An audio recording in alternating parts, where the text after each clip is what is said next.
Hi, I'm Chappy with Forge Tactical for the Beretta training series.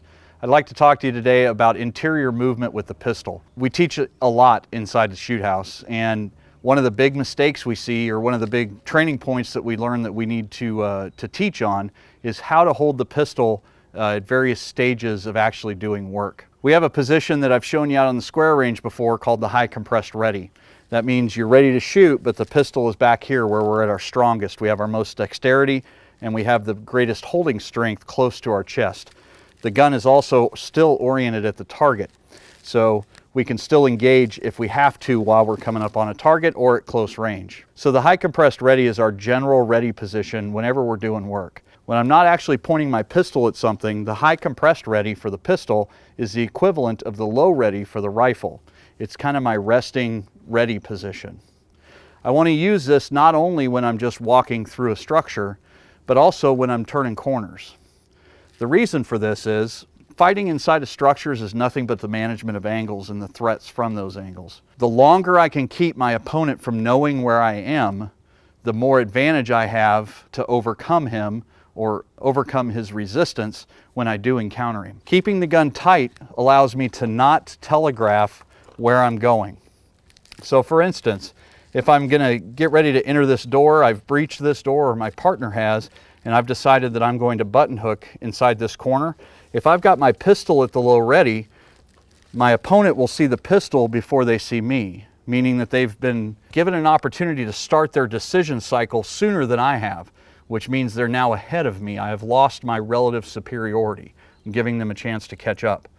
Keeping the pistol at the high compressed ready keeps them from seeing that until such a time as I can fight back. Keeping the pistol at the high compressed ready also allows me to retain the pistol much better if I encounter someone at very close range. Sometimes when we train inside of shoot houses, we get used to things being at convenient distances. It's been my experience in the real world, though, that every door you open, there could be somebody standing right here.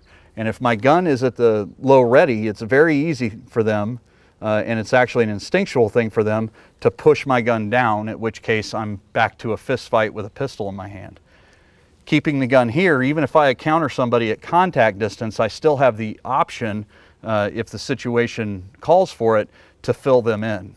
If I choose not to, I still have the option to defend while I reholster my pistol and go hands-on with them, pistol whip them, whatever it is. And I don't recommend pistol whipping people, but sometimes it happens. So from the high compressed ready, I have a lot more options, and I'm denying information to my opponent until the last possible second.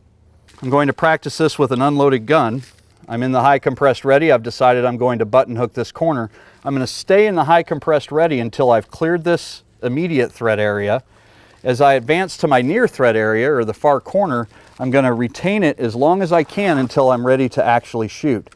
When I'm ready to actually shoot, I can come around this corner and extend if there's a target there.